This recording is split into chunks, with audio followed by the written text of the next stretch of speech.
Hello, I'm Marcus V. Calvert, and welcome to Tales Unlimited, the disturbing thought of the day. All right, I guess this one goes out to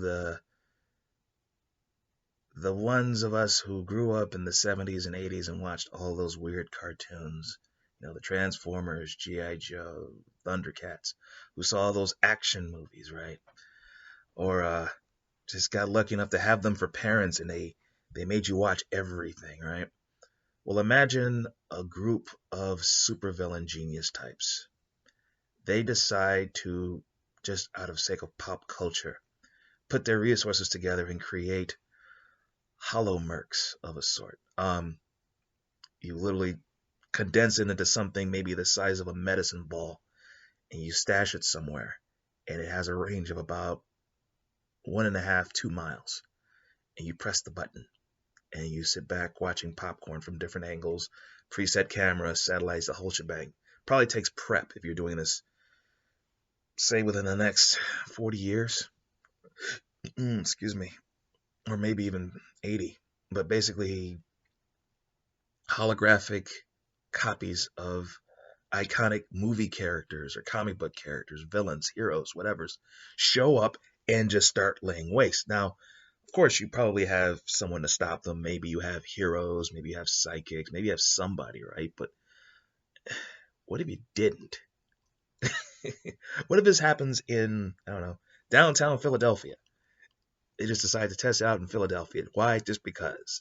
And you have a holographic Dirty Harry. You have a holographic Snake Eyes. You have a holographic Rambo. Just pop up in downtown Philadelphia, split up, and just go on a killing spree. Or what if you do have comic book heroes, and it's roughly parallel to today's, world and movies and stuff like this, and the world's mightiest hero group has to go up with the Marvel MCU, exact copies of everybody, but you don't throw in the whole MCU. You cut out people you don't like and replace with heroes from other franchises, say DC. And again, sorry guys, I'm not infringing or anything like that. I'm just using you guys as frames of reference. But let's say you take some horror movie character, maybe somebody from an action franchise, someone from a standalone sci-fi movie, or you grab Ramirez from Aliens 2 and give her a smart gun.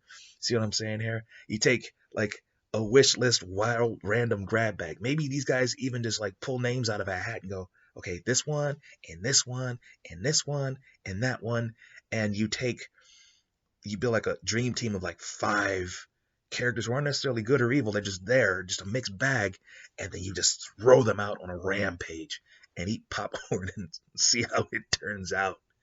And until, of course, they get beaten up, they get stopped. The good guys will prevail, but the good guys are going to get bloody, and they're going to go, okay, the bad guys, those who survive to make it to prison, somebody in a suit with high clearance and a fake name is probably going to be like, okay, release these prisoners to our custody. We want one of those. Fast forward a couple of issues, a couple of years, you may have the technology advanced and modified so that it fits inside of a briefcase. Imagine walking into the Pentagon with one of those, or the White House, or Fort Knox. You just set it down and walk away. Wow. Oh. All right, I'm Marcus V. Calvert. That's my disturbing thought of the day. And please check us out on talesunlimited.net. That's where the podcasts are. There are 2 of them. There is the Battery Daily Prompt and Disturbing Thought of the Day. Both go daily. And then there are the links to the books, all available on Amazon, ebook or in print. The Battery series, 200 writing prompts, a little wisdom on writing. It's meant for the great American novelist, the aspiring writer who hasn't written that first novel yet. They keep trying and trying and trying. Okay, I have a method. If you go deep on that method, you can actually figure out how to write the great American novel, become a better writer, and even make money before you finish your first novel. That's kind of how I did it. Then, however, it is also good for people at other stages of writing who don't want to write a novel. Let's say you just want to be an evil GM, or you're a game designer, screenwriter, a comic book designer, or you've already written your novels. You don't really need it. Well, there are 200 writing prompts, and they're not normal. There's something in there for you, trust me. go off prompt, who knows what you might create. And then there are the anthology series, two of them. Unheroic, it's about unlikely heroes saving the day, like it's one called The Last Race. Someone or something drops a black hole right next to Earth in the future, and poof, planet gone, billions dead. Only the colony ships were out there. Only any ship that happened to be outside of his range survived. So the rest of humanity come together in like one big caravan. They go looking for a new homeworld, and they found other worlds. They couldn't like settle without resources from Earth, so they grab what they can and they go way out and they get lucky. They find alien races, like star systems, settled worlds that could support human life. And better still, we have better tech than they do. But rather than manifest destiny, we settle amongst them. And humanity's only rule is we're not the first race in the universe, we will damn sure be the last. And their whole politics, everything changes. Basically, the human race becomes a mob. So what does this mean? You mess with a human, humans will retaliate hard. So in the story, the protagonist has to decide whether or not to inflict a bloodbath. And he is a bad man. He is a spy. He has done horrible things. But in this one case, he gets to be the good guy. That's unlikely hero saving the day.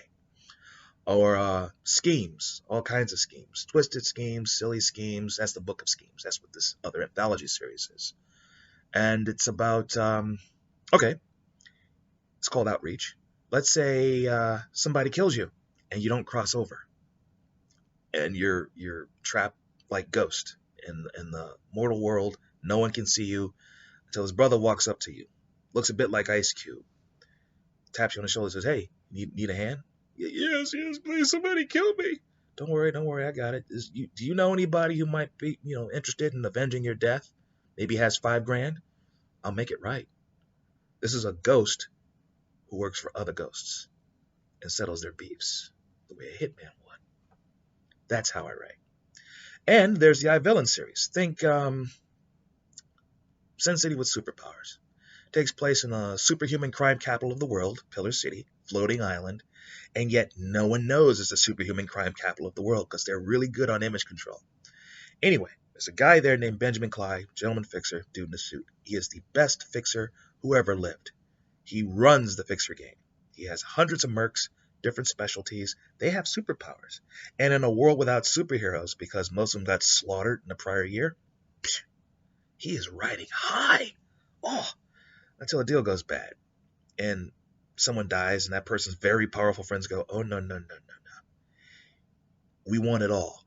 They give him some crappy choices. The one he picks calls for him to give up his empire. No minions, no money, no status as a crook, and he has to fight crime for the rest of his very short life expectancy. Good luck. And here's the thing. He goes, "Wait a minute. I get to fight crime and you don't kill me. I can live with that. As a matter of fact, I think I have a new business model." So he creates something called iVillain, ultimately. What does he create?